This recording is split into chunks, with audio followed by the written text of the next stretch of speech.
What's up, everybody? Welcome back to Off the Wall. My name is Bogz, and today I'm going to be reviewing Godzilla X Kong: The New Empire. This is the sequel to Godzilla vs. Kong, of course, and they both have the same director, Adam Wingard, also starring Rebecca Hall and Brian Tyree Henry. And just before we get to the review, please give us a like on the video, drop a comment to let us know what you guys think, and also subscribe to the channel. Of course, we're very close to 300 subs, so give us a sub. So I'm going to be honest, this is going to be one of the easiest reviews I've done in a long time. Godzilla X Kong: The New Empire, straight off the back of Ghostbusters 2, the Frozen, is it the Frozen Empire or something, some Frozen Empire thing, another sequel to a franchise. This is the next monsters movie from Legendary Pictures, and a few reviews and reactions were, I did see some of them, so they did tailor my expectations a little bit, generally saying story's really thin, action's fantastic. I'm going to come with a slightly different approach. Of course, I'll be telling you what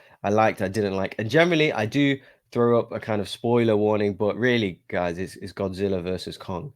The spoiler is they both don't die, so I think that's it. Everything else, I mean, there's nothing to spoil. And before we get into it, what I'm going to do is not compare this movie to Godzilla Minus One, which was my favorite movie of 2023. For me, the Godzilla movies, they have different gears as well. So like they can be a reflection on society, delve into kind of Greek mythology, let's say, or their own kind of Japanese mythology. They can be reflection of wars, discovering new species, and indigenous people, and just so many different things. Godzilla Minus One is about classes and societies and war and things like that. This one is a wacky, fun adventure. So let's just not compare them because they're there for different reasons, completely different tone. So this is a fun action popcorn adventure movie, so let's just accept that for what it is. The general consensus or the reviews are, as I said, light on the story, but the action is really good. People enjoy seemingly to point out the flaws in this movie, or point out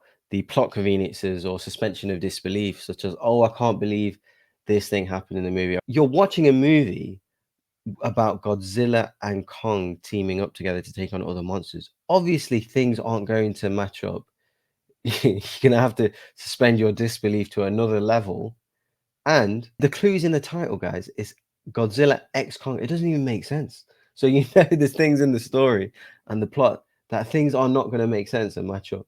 Yes, obviously they are kind of correct, but I'm not using that as a criticism. You know that going in. You can smile and laugh and feel, some is tongue in cheek. I'm not going to point them out as my likes and dislikes, generally speaking. Anyway, I have a wider range of my suspension of disbelief. That stuff is just like, I just feel people being a bit over the top criticizing the movie, like, oh my god, guys, there's some things in this movie that is, no, forget, just stop being stupid and know that going into the movie you're going to see ridiculous things. That's all right. Was it fun? Was the CG good?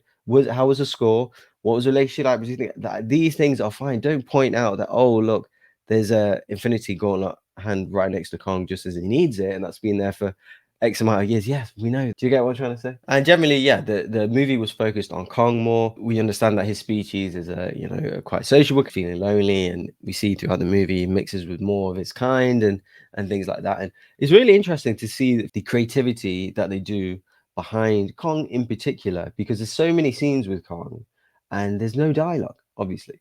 And I'm really glad that they don't do dialogue, because I know in some like Godzilla movies back in the day, they did used to do some dialogue, but I'm really glad that they don't. Non-spoken communication done with facial mannerisms, with body language, with behaviors, with obviously studying animals and things like that. So I do appreciate some of that stuff, and the score really brings it along as well. I thought the score was pretty strong, particularly in with like the harsh cuts. We'd get like a human story, do like a hard cut to like Godzilla going across the ocean with the music like glaring. It was super fun. Like watching it in the theater is definitely an experience. It's mainly a Kong movie. If you are a Godzilla fan, that might be a bit of an issue, but there's plenty of action for Godzilla to do. I'll say my main dislikes were probably Dan Stevens and Brian Tyree Henry. Although Dan Stevens did get a couple of laughs from me, and he wasn't as bad as Brian Tyree Henry's character. We're walking around the movie trying to be Marvel characters. Too many jokes all the time. Like I said, that direct Marvel humor that isn't relating with the audience anymore. Particularly Brian Tyree Henry's character was very annoying throughout the whole movie. I didn't mind him as much in Godzilla versus Kong. I thought he was quite interesting. This whole movie is just extremely irritating. I didn't laugh at one single joke. None of his jokes landed for me. They don't need to be in the movie, them two. They're really just a waste. They're just to build a team for Rebecca Hall's character and the little girl, which I'll come to later. Extremely disappointing. And people generally don't care for the humans in these. I did for a couple of characters. For these, I couldn't care less. Just take them out of the movie. They should have both got wiped out by Godzilla or Kong or another monster. God, they were just so uninteresting and stupid. So I think the girl in the movie, the indigenous girl, I think her name was Gia, and we got a bit of backstory with her, obviously with the indigenous people and their relationship to the Hollow Earth and the animal and the monsters there and all the creatures and stuff. But yes, obviously they were pushing that a lot with the whole upside down pyramids thing when that touch like it enables her powers and stuff like that. I was smiling through some of that, I admit. But at least she got a bit of a backstory. And I'm not gonna lie, I just do think I have a bit of a soft spot for Rebecca Hall. She's just a somewhat interesting actress. I don't know. Maybe it's the eyes. I don't know. I just find her quite appealing to watch. So when she's like just stumbling across these ancient ruins and she can describe thousands of years of history in this kind of universe of the Hollow Earth and the indigenous people there and stuff. And yeah, obviously it comes to your mind that 1 minute ago you didn't have a clue where you were now. Next minute you know everything about this history of these people. So yeah, but I do kind of like the way it's been built, like the adding mythology and things like that. I'm a sci-fi fantasy guy, so yeah, the way they didn't do it wasn't the best I've ever seen. But you're trying. I can see you trying. Yeah, is it written well? Who cares? Because you're gonna give me, Kong rip apart a monster in a couple of minutes. So I think the criticism is a little bit harsh. I do think both Rebecca Hall and Gia were both likable and interesting. They were the best parts of the human stories. Yes, and the science behind it was silly. I accept that. So we'll comment on Scar King and Shimo. When they first came on screen, or the first couple of scenes, seeing them both, I thought, whoa, they're going to be in trouble here, Kong and Godzilla. But the more the movie went on, as the final battle scene took place, some of that stuff is fantastic and so much fun, don't get me wrong. But I did feel less of a threat of as the fight was happening. I just felt like these two were in control more and had more abilities, and they weren't as threatening as I thought they were.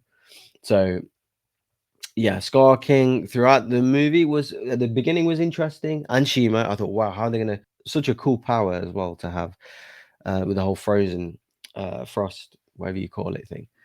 Frostfire, I don't know. They were not as powerful as I thought they were going to be throughout the movie, so I didn't have any doubt that Kong and Godzilla will win. The final scene as well, the anti-gravity thing. The sooner that finished, the better. Anti-gravity monsters flying around. But having said that, I did enjoy it. I mean, the CG I thought throughout this movie was pretty strong. Obviously, it has to be. It's Godzilla versus Kong taking place in Hollow Earth, on Earth in different parts. I do really like that. It seemed like an epic story, as in taking place across the world in various locations. We have Egypt, we have Rome, and then obviously the Hollow Earth stuff. So there's plenty of wonders of the world being destroyed here, and I love that. I love seeing the pyramids get torn apart from the ground up and fighting on top of it. Like, I know Transformers gets a lot of that stick as well, but I enjoy that too. We've got crazy alien monster being things coming from a place from the core of the earth, let's just call it, or another dimension or whatever, coming and destroying our world and killing people, and like, hello, and you're worried about the plot convenience. Like, it's ridiculous and it's fun. And I was in a packed theater. The kids seemed to love it. It was a family thing. I heard people kind of cheering and hollering and a couple of claps, on scenes. Yes, you obviously get the Kong's Infinity Gauntlet right next to him, or Dan Stevens went to get it for him and it was just conveniently there. But people are concentrating on these things in the movie and not looking at how amazingly made certain aspects of this movie is. Like I said, the CG is unbelievable at times. Some of the sets I thought were really good, whether CG or on location. And like I said, I did care for some of the human characters. I know, like, I wanted Rebecca Hall and her daughter to live and escape and and find their own connection and stuff. And they got quite a from sweet things, sweet sounds from the audience when they kind of connected when she wanted to stay with her mother. Obviously, so many things over the top and dumb, but don't let that ruin the pure fun spectacle this is. And I could put nearly all that stuff to a side, and I want to watch these barbaric titans take apart each other and rip things off and rip other monsters apart and destroy humans. And that's what I want to see. Like, that's what you're getting. You're paying your ticket to watch these monsters destroy everything in their path. And that's exactly what we got. We got a fun score, we got fantastic CG, we got them we got monsters in Egypt doing wrestling moves on each other.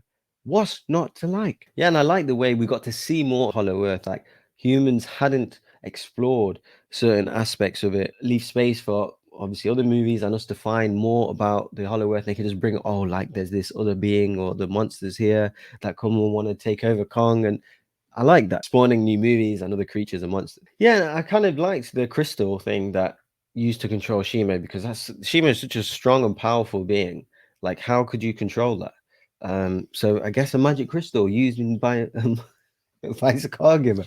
It's fun, man. It's so much fun. I have no issue going to watch this movie again. No problem. Take my money. It's so much fun. Yeah, it's not Shakespeare. Who cares? You're watching Godzilla X Kong. You're not going to get Shakespeare or anything along them lines, or Schindler's List or anything like that.